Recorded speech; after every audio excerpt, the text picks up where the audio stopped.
sucedió.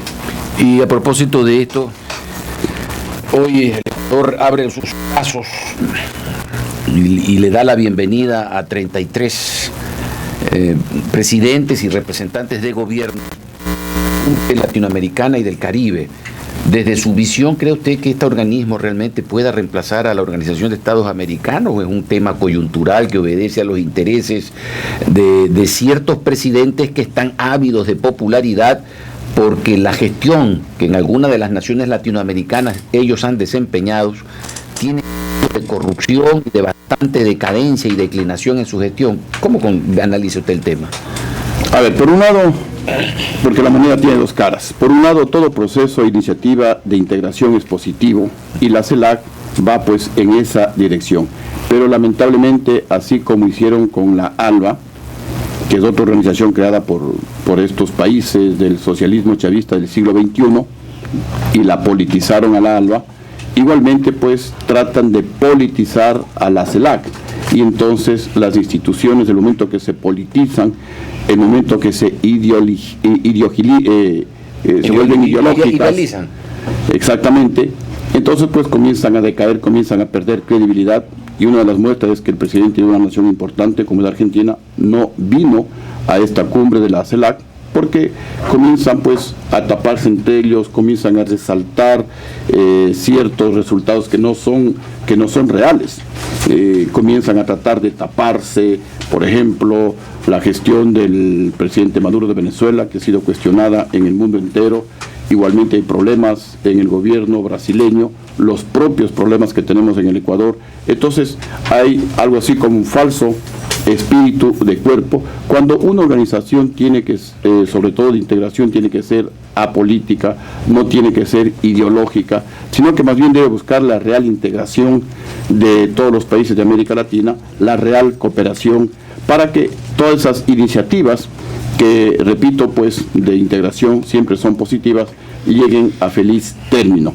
Lamentablemente, pues la CELAC no podría y no puede reemplazar a la Organización de Estados Americanos, porque la Organización de Estados Americanos, si bien también ha sido cuestionada porque en sus momentos no ha aplicado la Carta Democrática de la OEA, por ejemplo, sin embargo, pues es una organización que tiene ya varias décadas de existencia y que es uno de los íconos de integración, de apoyo, de desarrollo, de defensa de la democracia en el continente americano. Y desaparecer la Organización de Estados Americanos significaría también desaparecer la Corte Interamericana de los Derechos Humanos, pues.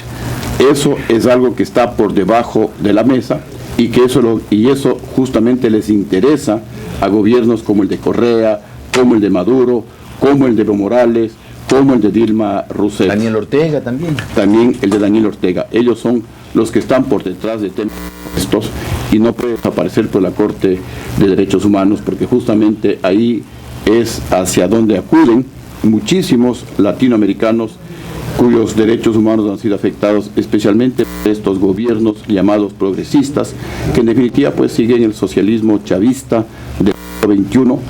Consiguió algo inédito, destruir a un país tan rico como Venezuela.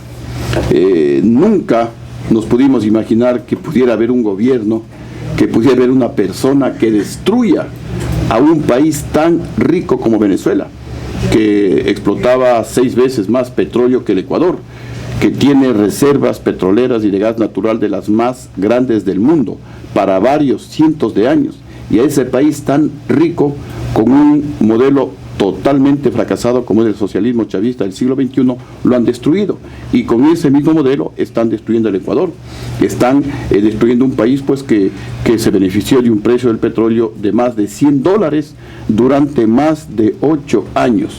Entonces pues todo eso es lo que quieren tapar con organismos como la CELAC y convirtiéndoles en algo así como clubes de amigos ideológicos, clubes de amigos pues para mutuamente taparse los gravísimos errores que tienen en sus respectivos países. Y una organización de esa naturaleza, una organización totalmente politizada, una organización con un clarísimo objetivo ideológico, no puede reemplazar a una organización totalmente apolítica, a una organización que busca el fortalecimiento de la democracia, que lucha por la reducción real de la pobreza en el continente americano, como es la Organización de Estados Americanos. Sin embargo, uno de los puntos de la agenda que se va a tratar hoy en la CELAC justamente es ese tema, el tema de la pobreza en la región. ¿Ecuador es un país pobre o empobrecido? El Ecuador es un país que lo han empobrecido. Es que estos modelos fracasados empobrecen a todos los países. Hace un momento decía pues que parecía imposible que un país tan rico, con tantos recursos como es Venezuela, lo han destruido. Lo han dejado en soletas, totalmente endeudados, sin inversiones, sin trabajo, sin ni siquiera alimentos para que los venezolanos puedan alimentarse, con una crisis humanitaria gravísima. Porque es un modelo que fracasó en todos los países donde se lo aplicó. Fracasó en la Alemania comunista. Y la Alemania comunista tuvo que rogar que la Alemania occidental vaya en rescate de la Alemania comunista, un país con gente tan educada, tan preparada como los alemanes, pero con este modelo fracasó, prácticamente quebró Alemania. Es un modelo que ha fracasado en Cuba, pero si estamos viendo que de Cuba la gente huye hacia Ecuador, hacia Estados Unidos, hacia otros países, buscando modos de supervivencia. Es un modelo que terminó con Venezuela, es un modelo que está terminando con el Ecuador.